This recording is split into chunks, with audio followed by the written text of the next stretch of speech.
हम ये मानते हैं कि जो हमारी आचरण की पवित्रता है वो अंतःकरण से आती है। अगर हमको पवित्र जीवन जीना होगा तो कोई हमको मजबूर नहीं कर सकता। कोई ऐसा कानून नहीं है संसार में जो किसी को पवित्र जीवन जीने के लिए मजबूर कर दे या पवित्र जीवन छोड़ने के लिए मजबूर कर दे। असल में पवित्र जीवन जीना कि अपवित्र जीवन जीना ये अंतःकरण से, व्यक्ति के अंदर से बात आती है। देखिए, हम लोग सुने थे एक दृष्टांत कि एक राजा था। उस राजा ने एक पंडित जी का साथ किया। पंडित जी ने कहा कि अपने हिंदू धर्म में संध्या का बहुत महत्व है, प्रातः काल होते ही संध्या कर लेनी चाहिए, ये बहुत ज़रूरी होता है। तो सूर्योदय के आसपास थोड़ा पहले थोड़ा बाद तक में संध्या हो जानी चाहिए। तो उसने संध्या का महात्म्य सुना, कहा कि बहुत बिल्कुल सही कह रहे हैं आप, ऐसा ही होना चाहिए। तो उसने अपने राज्य में आदेश पारित कर दिया कि राज्य का कोई भी व्यक्ति सूर्योदय के थोड़ा पहले थोड़ा बाद तक में संध्या करता दिखाई देगा, अगर नहीं दिखाई देगा तो सिर कलम कर लिया जाएगा। तो सब लोग संध्या करने लगे। भाई ठीक है, राज आज्ञा है, कोई क्या करेगा, वो तो मानना ही पड़ता है सबको। तो एक पंडित जी थे, वो पहले से भी संध्या करते थे, उनको राजाज्ञा की ज़रूरत नहीं थी, लेकिन तबीयत बिगड़ गई, पेट खराब हो गया अचानक। अब जिस समय वो संध्या का समय आया, सूर्योदय के आसपास का, उसी समय उनको हाजत आ गई। अब वो क्या करें? वो तो संध्या वाले ही थे पहले से, लेकिन परिस्थिति भी तो होती है, शरीर की परिस्थिति बन गई। अब उनको भागना पड़ा लोटा लेकर के, पानी लेकर के। पहले बाहर जाते थे लोग तो भागे, अब जा करके एक मेड़ के पीछे बैठ करके वो शौच करने लगे।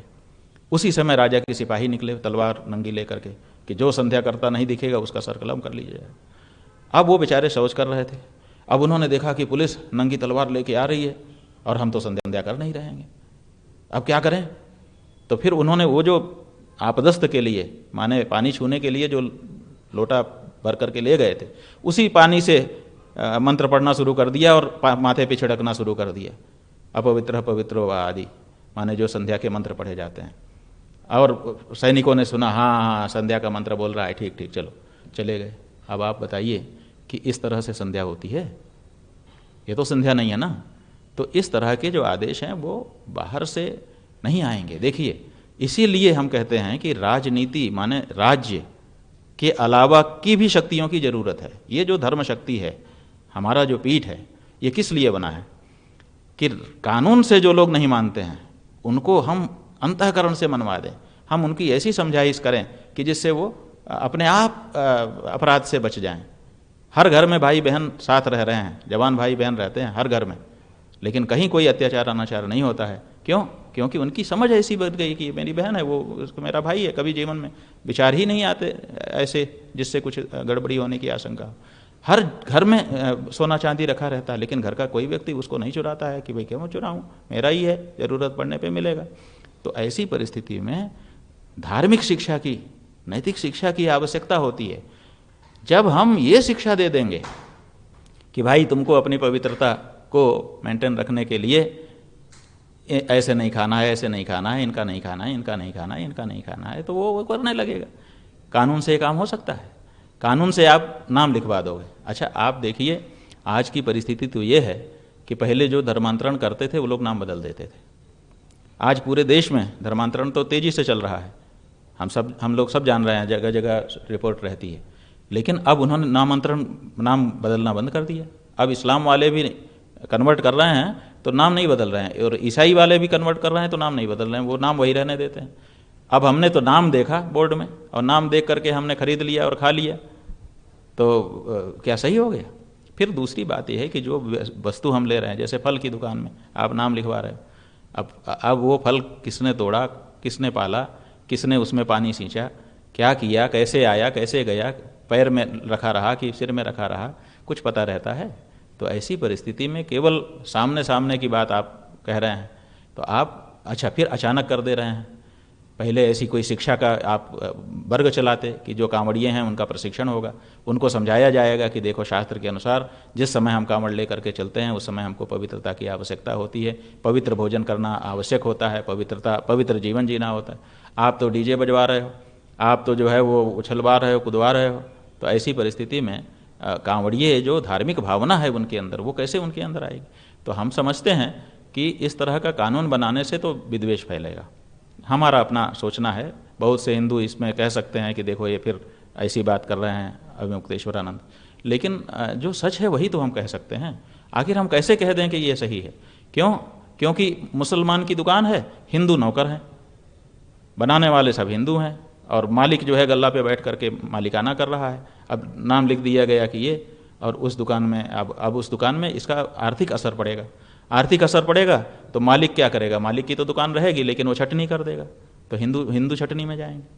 फिर दूसरी बात यह है कि अब जब हिंदू मुसलमान की भावना आप तेज करोगे तो अभी मुसलमान मालिक ने हिंदू कारीगर रखे हैं, हिंदू मालिक ने मुसलमान भी कारीगर रखे हैं। अब उनको दोनों के अंदर भेद आ गया। अभी तक तो ये सब बात ध्यान में नहीं थी, यद्यपि जानते थे कि ये मुसलमान है ये हिंदू है, लेकिन इस भावना को अभी बल नहीं था। अब बल आ जाएगा इससे। अब जब बल आ जाएगा तो वो हर समय हिंदू मुसलमान की दृष्टि से एक दूसरे को देखना शुरू करेंगे, तो उनके दोनों अंदर कड़वाहट टकराहट पैदा होने लग जाएगी।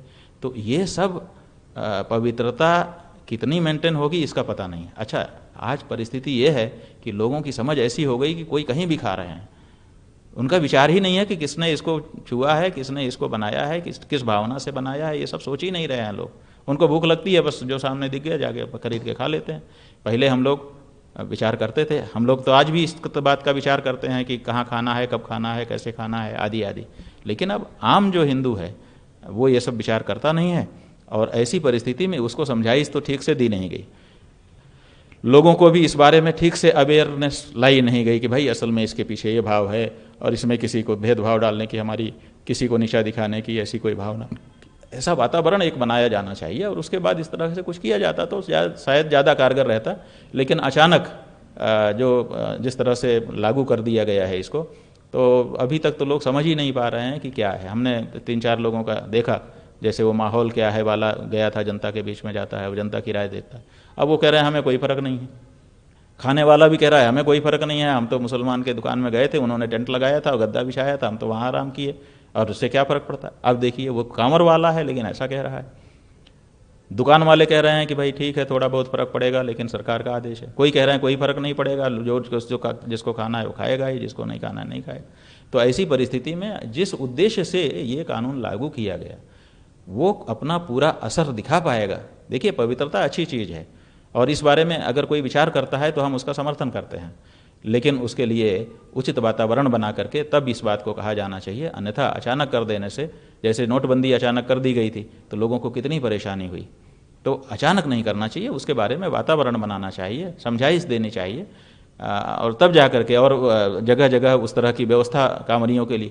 क्या सरकार ये नहीं कर सकती कि हर किलोमीटर पर कांवड़ियों के लिए लंगर लगा दे?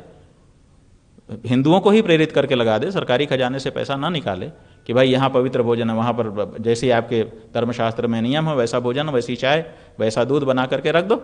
अमरनाथ में यात्रा करने के लिए लोग जाते हैं, पूरे देश के लोग जा करके वहाँ लंगर लगाते हैं। जितने व्यंजन घरों में नहीं परोसे जा सकते उतने ज़्यादा व्यंजन वहाँ अमरनाथ यात्रियों के लिए परोसते हैं लोग। हम ऐसे कई संस्थाओं को हम जानते हैं। हमारे बद्रीनाथ में यात्रा होती है, हम लोग तो लंगर नहीं चलाते हैं, लेकिन हमारे सिख बंधु जगह जगह पे खड़े होकर के झंडा लेकर के खड़े हैं, आइए जी खाइए जी, आइए जी खाइए जी, वो खिलाते हैं। वो सरकार से पैसा थोड़े लेते हैं, अपने ढंग का बनाते हैं, अपने ढंग से बैठाते हैं, अपने ढंग का खिलाते हैं और वाहे गुरु की जय बोलते हैं। तो उसी तरह से क्या कांवड़ियों के लिए समाज के लोग आगे नहीं आ जाते? अगर सरकार आग्रह करती कि आप लोग पवित्र भोजन करिए, और पवित्र भोजन कराने के लिए इन संस्थाओं को अनुमति दी जाती है और अवसर दिया जाता है, तो कांवर के रास्ते में जगह जगह ऐसी व्यवस्था हो जाती। वो सामान्य रूप से लोग करते ही हैं, तो फिर कानून की भी ज़रूरत नहीं पड़ती और पवित्रता भी मेंटेन हो जाती। ये इस तरीके, हाँ तो ठीक है ना। देखिए, जो इस नियम को अचानक लागू किए हैं, कहीं ना कहीं राजनीति उनके मन में है, और जो इसको इस तरह से व्याख्या कर रहे हैं कि ये तो राजनीति का मामला है, राजनीति का नहीं भी है तो राजनीति सिद्ध कर देंगे, वो भी तो राजनीति ही कर रहे हैं। बांटने की बात तो सब कर रहे हैं, क्योंकि बांट के ही खाए, रोटी तोड़ के ही टुकड़े टुकड़े खाई जाती है। इसलिए चाहे कि इस पार्टी का नेता हो चाहे उस पार्टी का नेता हो, तोड़ तोड़ के रोटी खाएगा। इसलिए बांटने का काम तो दोनों कर रहे हैं। इसमें एक अच्छी व्याख्या करने के लिए विपक्ष को आना चाहिए कि भाई तात्काल तुमको भले लगता हो कि बांटने की बात नहीं, असल में पवित्रता की बात है, तो ये भी तो कह सकते थे। चलो संभालते हैं अपने लोग। तो ऐसी परिस्थिति में संभालना किसी को नहीं है, लोगों के दिमाग में जहर सबको बोना है और सबको बांट करके बांटो राज करो।